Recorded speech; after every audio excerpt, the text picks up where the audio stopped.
Good morning everyone. Good morning sir. आज हम पढ़ने वाले हैं बॉडी मास इंडेक्स। तो ये बॉडी मास इंडेक्स क्या होता है? हमारा एज और हमारा जो वेट है ये बैलेंस है कि नहीं, ये बताता है हमारा बॉडी मास इंडेक्स, यानी कि इसे बोलते हैं बीएमआई। तो आज बीएमआई किस तरह से कैलकुलेट करते हैं आज हम पढ़ने वाले हैं, ठीक है। सो बीएमआई क्या होता है? देखो, body mass index. So what is the BMI and how to calculate it easily. तो ये बीएमआई आप घर पे भी कैलकुलेट कर सकते हो, आप आपका कर सकते हो, अपने फैमिली का कर सकते हो, मम्मी पापा सबका कर सकते हो, ठीक है। तो ये बीएमआई हमें पता होना चाहिए। सो बीएमआई क्या है? तो इसका फॉर्मूला, एक बेसिक फॉर्मूला है, BMI is equal to weight and divided by height. So weight आपको लेना है किलोग्राम में एंड जो आपकी हाइट में, ठीक है, ये लेनी है आपको मीटर में, ठीक है।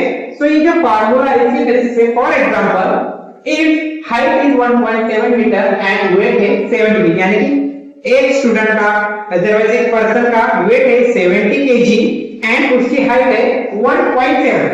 तो बीएमआई किस तरह से कैलकुलेट करना है? Weight divided by height. तो हाइट का हमें लेना है स्क्वायर, 70 डिवाइडेड बाय 2.8 में इसका स्क्वायर लिया, 24.22। तो ये आया है बीएमआई। तो अभी 24 बीएमआई है, तो ये हमारा एक्यूरेट है, कम है, ज्यादा है, ये किस बेसिस पे देखना है?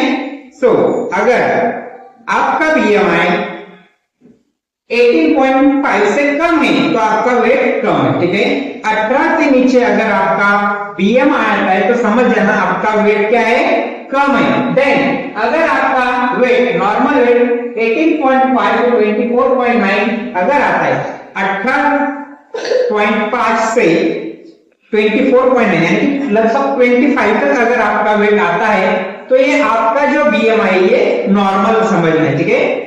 देन अगर आपका बीएमआई 25 से ज्यादा है, 29, 30 तक, 29.99 तक अगर आपका बीएमआई इतना है तो समझ जाना है कि आपका वेट ओवरवेट है, आपका वेट कुछ ज्यादा बड़ा है।